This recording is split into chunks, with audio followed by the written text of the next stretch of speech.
Day 11 of my detox. Today was definitely a very hard day for me emotionally. I broke down. I basically was trying to tap into something higher, but I feel those meds coming out of my system, and it's not something easy. Um, Actually, I spoke to somebody who I purchased some CBD oil from. This man who has a shop, and older man, and he said that he lost a job because of his anxiety, extreme anxiety.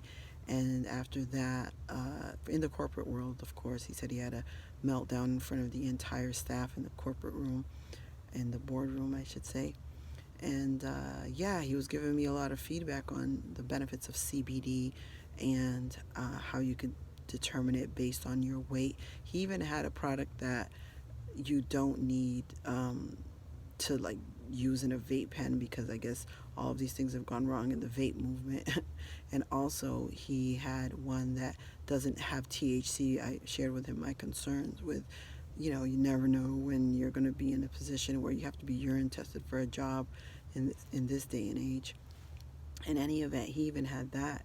And I've been experimenting with that. I've been taking it in small doses, see how it affects my mood and helps me with anxiety. But there are moments where I kind of lose control. And, after doing some further reading today, I was reminded that the our emotional self can be so damaged.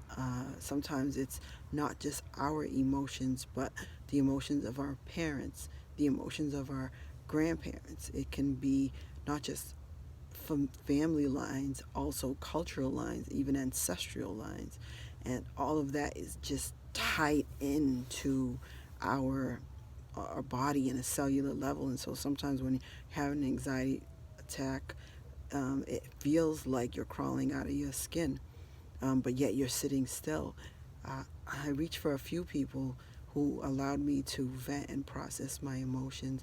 And one friend of mine reminded me that magnesium is something that helps tremendously, that there's been studies that show that the lack of magnesium in our diet uh, does not help the central nervous system. But magnesium, when we ingest magnesium or take it topically but on a daily basis, that it helps a great deal with the central nervous system.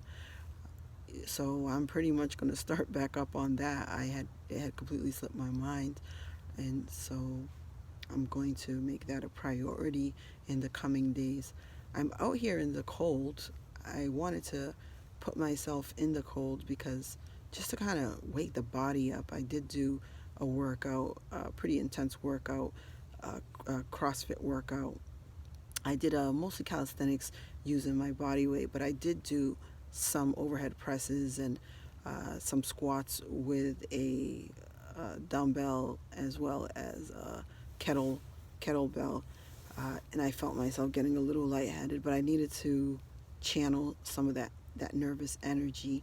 I also just did some basic stretching, trying to remind myself that all of this is a part of the detox process, physically as well as mentally, as well as spiritually. And just pretty much reaching for those higher heights and reaching for my higher self, uh, rebuilding some cells, making sure that I regenerate on all levels. And again, releasing these meds.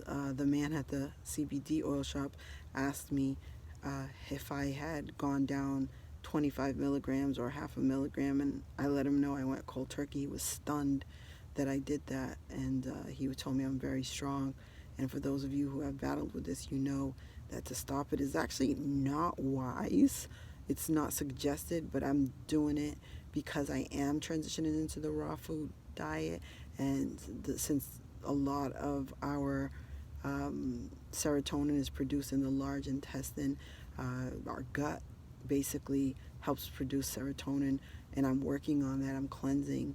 I know that cleaning up my diet will help with the shift, But if I was just eating regular cooked foods, processed foods, I would definitely not go cold turkey. It's not anything I would recommend to anyone.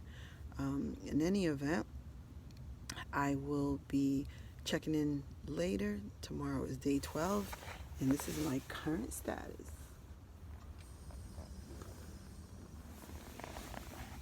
Wintertime. Not my favorite, but making it happen. Signing off.